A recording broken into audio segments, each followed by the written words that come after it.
हाँ जी दोस्तों, तो कैसे हो आप लोग। आई होप आप अच्छे होगे और अपनी तैयारी अच्छे से कर रहे होगे। देखिए साहब, आज की इस क्लास में हम क्लास 12th फिजिक्स का एक बहुत ही इम्पोर्टेंट चैप्टर जिसका नाम है वैद्युत चुम्बकीय प्रेरण है ना, इसके डेरिवेशंस को आज हम बताने वाले हैं। और पार्ट 1 में मैंने इसकी थ्योरी को बताया है, तो आपसे रिक्वेस्ट है पार्ट 1 को ज़रूर से ज़रूर देख लीजिए। उस वीडियो का लिंक मैं डिस्क्रिप्शन बॉक्स में दे दूंगा या आपको आई बटन में उस वीडियो को मिल जाएगा लिंक, है ना। तो उस वीडियो को वॉच ज़रूर से ज़रूर कर लीजिए, उसमें मैंने थ्योरी बताई है। तो स्टार्ट करते हैं आज की इस क्लास को कुछ ज़बरदस्त और इंटरेस्टिंग लाइनों के साथ। चलता रहूँगा पथ पर, चलने में माहिर बन जाऊँगा। चलता रहूँगा पथ पर, चलने में माहिर बन जाऊँगा। या तो मंजिल मिल जाएगी या फिर अच्छा मुसाफिर बन जाऊँगा। या तो मंजिल मिल जाएगी या फिर अच्छा मुसाफिर बन जाऊँगा। इन्हीं इंटरेस्टिंग लाइनों के साथ हम आज की क्लास को स्टार्ट करते हैं। उससे पहले अगर आप हमारे यूट्यूब चैनल स्टडी सक्सेसफुल पर न्यू हो तो हम आपसे कहेंगे इसको सब्सक्राइब जरूर कर लीजिए, क्योंकि आपको यहाँ लगातार क्लासेस मिल रही हैं, है ना। इंटरमीडिएट की क्लासेस और इम्पॉर्टेंट इन्फॉर्मेशन भी हम यहाँ पर शेयर करते रहते हैं। ठीक है, सब्सक्राइब करके बेल आइकन को ज़रूर से ज़रूर दबा दीजिए, क्योंकि वहाँ पर आपको लगातार नोटिफिकेशन मिलता रहेगा। तो आज की क्लास को स्टार्ट करते हैं। यहाँ पर पहला क्वेश्चन आप देख पा रहे होंगे, डेरिवेशंस के क्वेश्चन हैं। जैसे कि मैंने पहले ही बता दिया है, अन्योन्य प्रेरण से आप क्या समझते हो। अन्योन्य प्रेरण गुणांक की परिभाषा दीजिए। दो संकेंद्रीय समाक्षीय समतल कुंडलियों के बीच अन्योन्य प्रेरण का व्यंजक प्राप्त कीजिए। 2019 में ये क्वेश्चन पूछा गया था। देखिए, अन्योन्य प्रेरण को हम बोलते हैं म्यूचुअल इंडक्शन। म्यूचुअल इंजेक्शन क्या होता है, इसको जरा ध्यान से समझ लीजिए, क्योंकि काफ़ी इम्पोर्टेंट एक क्लास होने वाली है। तो आपसे रिक्वेस्ट करेंगे वीडियो को पूरा से पूरा वॉच जरूर कीजिए, क्योंकि पूरा वॉच करोगे तो आपको कुछ ना कुछ नॉलेज ज़रूर मिलेगा, है ना। तो भाई स्टार्ट करते हैं।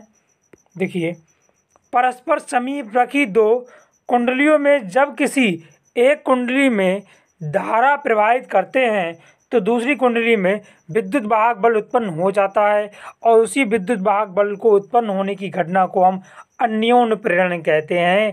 अन्योन्य प्रेरण कहते हैं। ये ऑलरेडी मैंने बता दिया है, लेकिन इसकी डेरिवेशंस मैं यहाँ पर सॉल्व कराने वाला हूँ। तो बहुत ही इम्पोर्टेंट क्लास होने वाली है। अगर अच्छा लगे तो एक लाइक ज़रूर कर देना इस वीडियो को, और अपने दोस्तों के साथ जरूर जरूर शेयर कर देना, ताकि उनकी भी हेल्प हो सके। माना कुंडलियाँ C1 व C2 जिनमें क्रमशः N1 व N2 फेरे हैं परस्पर समीप रखी गई हैं। जब कुंडली C1 में I1 धारा प्रवाहित करते हैं तो दूसरी कुंडली में फ्लक्स क्या हो जाएगा। देखिए, फ्लक्स हो जाएगा। यह चित्र जरूर बनाना आपको, बिकॉज चित्र में ही नंबर होते हैं फिजिक्स में। इंटरमीडिएट की बेसिस की बात कर रहा हूँ मैं। ये जो चित्र आप लोग देख पा रहे होंगे स्क्रीन पर, देखिए साहब, ये चित्र काफ़ी इम्पोर्टेंट है, इसको बनाना अच्छे से सीख लीजिए। ये जो आपको दिख रहा है कि गोले के रूप में है, ये फ्लक्स है। ये जो रेखाएं दिख रही हैं इसको हम फ्लक्स कहते हैं। तो फार्मूला हो जाएगा N2 और φ2 समानुपाती I1, या आप बोल सकते हो जैसे समानुपाती का सिंबल हटाओगे तो यहाँ पर एक M जुड़ जाएगा। जहाँ जो M है ना, वो अन्योन्य प्रेरण गुणांक होता है। जो M है इसको बोलते हैं अन्योन्य प्रेरण गुणांक।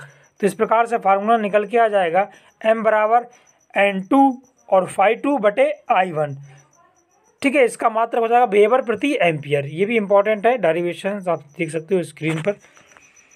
अब देखिए, ये क्या होता क्या है, इसको अच्छे से सीख लेते हैं। दो कुंडलियों के बीच अन्योन्य प्रेरण गुणांक संख्यात्मक रूप से कुंडलिक C2 से संबंध फ्लक्स के बराबर होता है, जबकि प्राथमिक कुंडली में एकांक धारा प्रवाहित हो। अब इसकी डेरिवेशन को देख लेते हैं। संकेंद्रीय समाक्षीय समतल कुंडलियों के बीच अन्योन्य प्रेरण गुणांक क्या होता है, सीखिए। माना दो कुंडलियां C1 व C2 परस्पर संकेंद्रीय समाक्ष रखी हैं। इनकी त्रिज्या R1 व R2 हैं। जब प्राथमिक कुंडली C1 में I धारा प्रवाहित करते हैं तो इस प्रकार जो कुंडली होती है उस पर एक चुंबकीय क्षेत्र उत्पन्न हो जाता है, और वो चुंबकीय क्षेत्र होता है V बराबर U0 बटे u0/2 n1 और I1/r1, ये फार्मूला उत्पन्न हो जाता है। वैसे कि मैंने आपको बता दिया है, v बराबर फार्मूला होता है u0/4 वो नहीं यहाँ लगाएंगे, वो अलग फार्मूला हो जाता है u0/2 ni/r1। तो इस प्रकार से देख सकते हो ये हमारा फार्मूला हो जाएगा। अब क्या करेंगे हम लोग, माना तब इसके समीप रखी दूसरी कुंडली में प्रत्येक फेरे के समग्र चुंबकीय फ्लक्स क्या हो जाएगा। देख लीजिए, इंपॉर्टेंट क्वेश्चंस होने वाले हैं। φ2 बराबर हमारे पास निकल के आ जाएगा, फाइव बराबर होता है VA cos थीटा, तो cos थीटा यहाँ पर हम नेगलेक्ट कर देंगे, तो फाइव बराबर हो जाएगा V इंटू A2। A2 के स्थान पे मैंने क्या लगा दिया, B के स्थान पे B की वैल्यू सिम को सिम उठा के मैंने लगा दिया। देखिए इतना वैल्यू वही है, बट A के A2 के स्थान पे मैंने πr² लगा दिया। A बराबर होता है πr², ये वृत्त का क्षेत्रफल होता है, ऑलरेडी आपको पता होना चाहिए। देखिए तब कुंडलियों के बीच अन्योन जो प्रेरकत्व होगा, प्रेरकत्व को बोलते हैं M बराबर φ2 n2/I1। तो n2 को मैंने कॉमन कर लिया और यहाँ से हमने I1 को भी कॉमन कर लिया। इस प्रकार से आपके पास ये बच के निकल के आ जाएगा u0 n1 और I1 और πr² 2/2r1। तो इस प्रकार से m बराबर फार्मूला निकल के आ जाएगा हमारे पास u0 n1 n2 πr² 2/2r1। तो इस प्रकार से आप देख सकते हो कितना इंपॉर्टेंट ये कुछ डेरिवेशन था, और इसको आप जरूर प्रैक्टिस कर लीजिए, इंपॉर्टेंट है। ठीक है, तो भाई कितना इंपॉर्टेंट था आपको पता लगी कि होगा, कुंडलियों के बीच रखी गई हो तो प्रेरकत्व का मान बढ़ जाता है। देखिए साहब, यहाँ पर अगला क्वेश्चन दे रखा है कि स्वप्रेरक से आप क्या समझते हो। एक समतल वृत्ताकार कुंडली के लिए स्वप्रेरण गुणांक का सूत्र निर्गमित कीजिए। 16, 17, 18, 19, 20 लगातार ही क्वेश्चन आ रहा है, देख लीजिए स्क्रीन पर। सेल्फ इंडक्शन क्या होता है, जरा अच्छे से यहाँ पर सीखने वाले हैं। तो वैद्युत चुंबकीय प्रेरण की वह घटना जिसमें किसी कुंडली में धारा प्रवाहित करने पर वह स्वयं, ये वर्ड याद रखना है, स्वयं उसी कुंडली में प्रेरित विद्युत वाहक बल उत्पन्न हो जाता है, तो उस घटना को हम स्वप्रेरण घटना कहते हैं। देखिए स्वप्रेरण कैसा होता है, इसकी डेरिवेशन सीख लीजिए। समतल वृत्ताकार कुंडली के लिए स्वप्रेरकत्व की कैसे गणना करेंगे, यहाँ पर देख सकते हो, अच्छे से बताने वाले हैं, तो बने रहिए पूरी वीडियो के साथ, जरूर देखिए।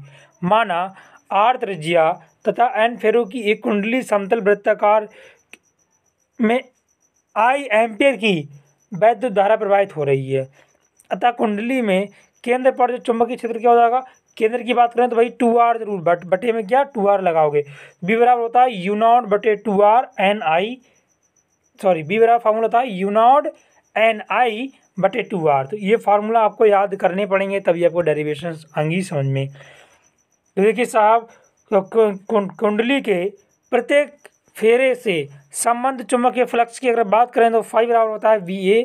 तो V की वैल्यू आपको पता ही है, ऑलरेडी मैंने यहाँ पर लगा दिया है u0 ni/2r। A बराबर होता है πr², तो मैंने πr² को ज्यों इंक्लूड कर लिया है। तो इस प्रकार से आप समझ सकते हो कितने इंपॉर्टेंट डेरिवेशंस आज की क्लास में हो रहा है। देखिए कुंडली का प्रेरकत्व गुणांक, स्वप्रेरकत्व गुणांक हो जाएगा L बराबर फार्मूला होता है n5/I। ये कहाँ से निकल के आया, ये मैंने ऑलरेडी बता दिया है, आप लिंक डिस्क्रिप्शन में, उस वीडियो को जरूर वॉच कर लीजिए। L बराबर n5/I, तो इसको मैंने यहाँ पर n/I को मैंने क्या कर लिया, कॉमन कर लिया, तो u0 पाई ni और यहाँ से r/2। इस प्रकार से आप देख सकते हो स्क्रीन पर।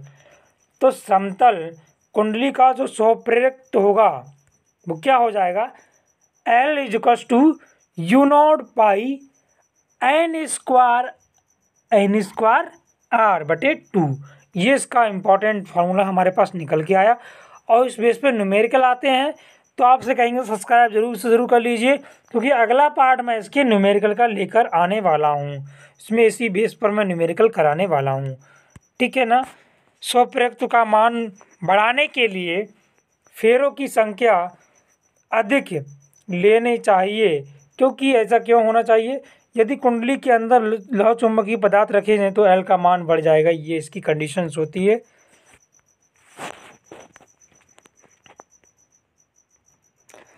तो यदि कुंडली के अंदर लौह चुंबकीय पदार्थ रखें तो एल का मान क्या होगा, वही बढ़ जाएगा। अब देखिए यहाँ पर अगला जो क्वेश्चन दे रखा है काफ़ी इंपॉर्टेंट डेरिवेशंस है, और मैं कहूँगा ऐसी डेरिवेशंस आपके बोर्ड एग्जाम में ज़्यादातर पूछी जाती हैं। तो एल लंबाई की एक तावे की छड़ के सामने एक चुंबक क्षेत्र के लंबवत एक ओमेगा कोणीय वेग है। ठीक है, जो ओमेगा यहाँ पर क्या है, यहाँ पर ओमेगा कोणीय वेग है, तो उसके परिता घूर्णन कर रही है। सिद्ध कीजिए कि इसके छड़ों के बीच जो प्रेरित विद्युत वाहक बल होगा E बराबर 1/2 ओमेगा VL² होगा। इसको आपको प्रूव करके लेकर आना है। ये क्या करना है, हमें प्रूव करना है। तो काफ़ी इंपॉर्टेंट क्वेश्चन सब, ठीक है, बने रहिए इसके साथ। जी देखिए यहाँ पर चित्र आपको ज़रूर से ज़रूर चित्र आपको बनाने आने चाहिए, तभी आपको फुल मार्क्स मिलेंगे फिजिक्स में। तो चित्र में एक समान चुंबकीय क्षेत्र विवेक्टर के को कागज के तल के अभिलंबवत बाहर से भीतर की ओर एक्स चिन्ह, ये एक्स दिख रहा है आपको, ये चिन्ह है ना, तो यहाँ पर एक्स चिन्ह से दर्शाया गया है। ठीक है, एल लंबाई की एक छड़ ओपी है, ओ ये रहा हमारे पास और पी रहा है ये, तो एल लंबाई की ये छड़ है ओपी। ठीक है ना, देख सकते हो स्क्रीन पर, चित्र में भी स्पष्ट दिख रहा होगा। एक सिरे के परिता ओमेगा वेग से कागज के तल में घूर्णी कर रही है, घूर्णी गति यहाँ पर वो कर रही है। माना अत्यंत सूक्ष्म डेल्टा टी के डी थीटा कोण घूमकर नई स्थिति OP डैश आ जाता है, तब डेल्टा टी समय के द्वारा तय की गया क्षेत्रफल किस प्रकार से निकालेंगे। देखिए साहब, ये हमारा एक वृत्त का यहाँ पर एक देखा जाए तो एक त्रिभुज बनना है, क्योंकि इस कंडीशन से आपको दिख रहा है ये त्रिभुज के आकार क्या बनना है, तो त्रिभुज का क्षेत्रफल होता है 1/2 लंबाई गुणे ऊंचाई, ये उसका फार्मूला होता है त्रिभुज के क्षेत्रफल का। तो वही हमने यहाँ पर इंक्लूड किया है, बस आपको समझने की ज़रूरत है। तो देखिए यहाँ पर उन्होंने कह दिया है कि डेल्टा A बराबर फार्मूला हो जाएगा 1/2 L इंटू L, और यहाँ पर डेल्टा थीटा जो है इसका मतलब वक्रीय डेल्टा OP डैश का क्षेत्रफल, इसका मतलब ये होता है।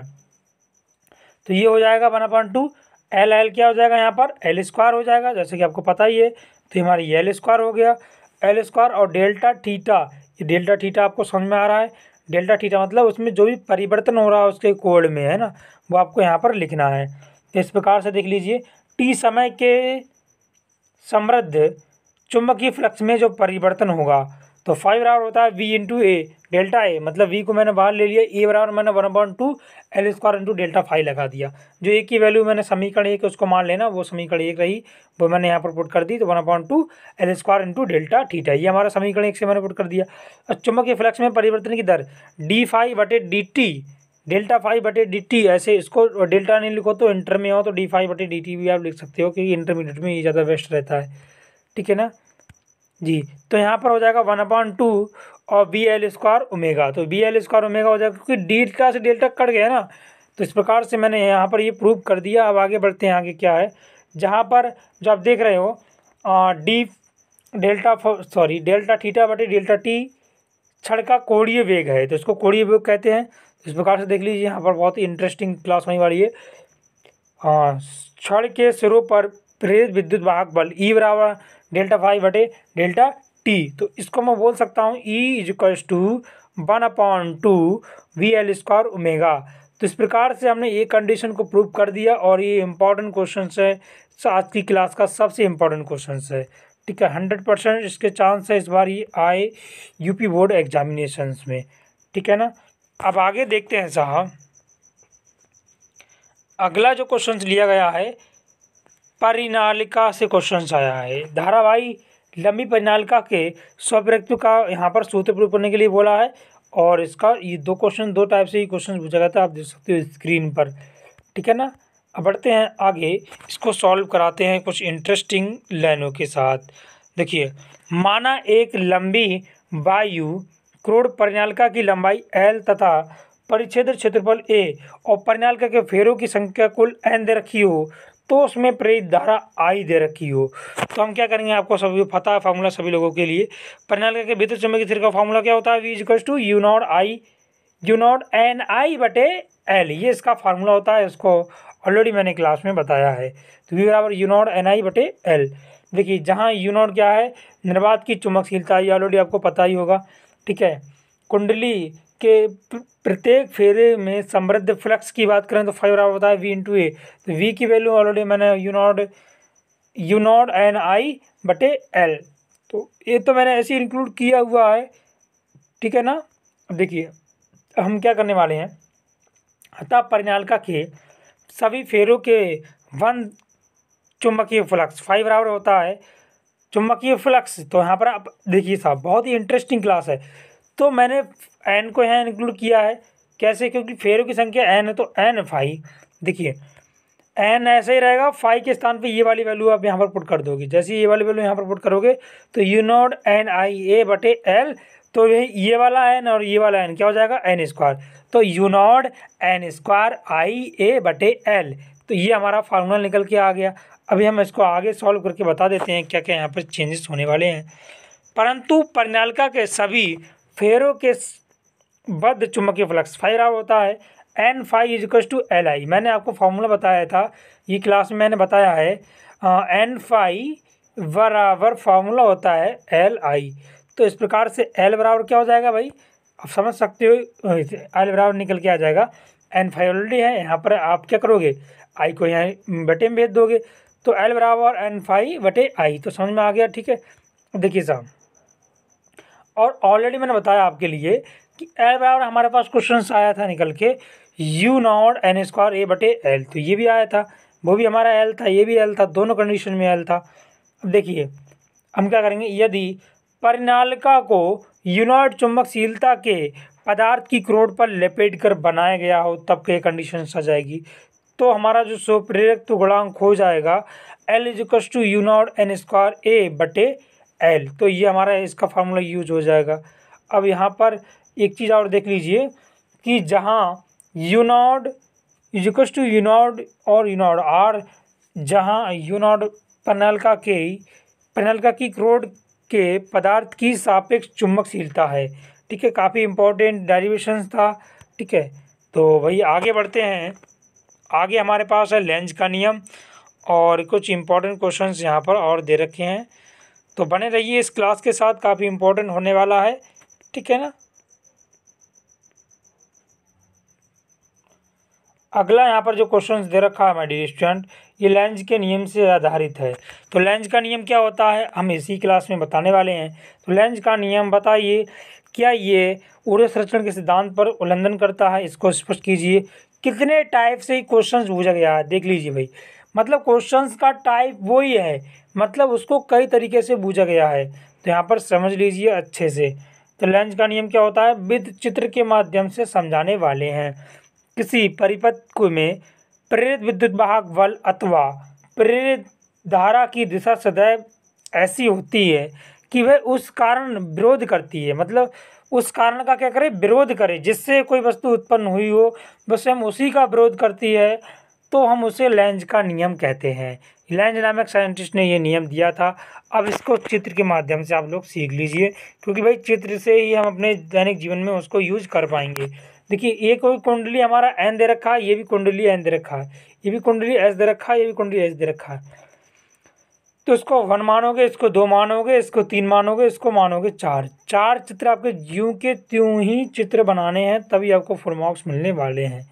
तो आगे बढ़ते हैं, अगला यहाँ पर जो क्वेश्चन दे रखा है वह भंवर धाराओं के अनुप्रयोग क्या है, इसको स्पष्ट कीजिए। क्वेश्चन आप देख सकते हो स्क्रीन पर, 17 और 18 में लगातार ही 2 साल पूछा गया है और इम्पोर्टेंट क्वेश्चन है, ठीक है ना। तो काफ़ी इंपॉर्टेंट क्लास होने वाली है। अगर वीडियो अच्छा लग रहा है तो एक लाइक ज़रूर कर देना और अपने दोस्तों के साथ इस वीडियो को शेयर ज़रूर से ज़रूर कर देना।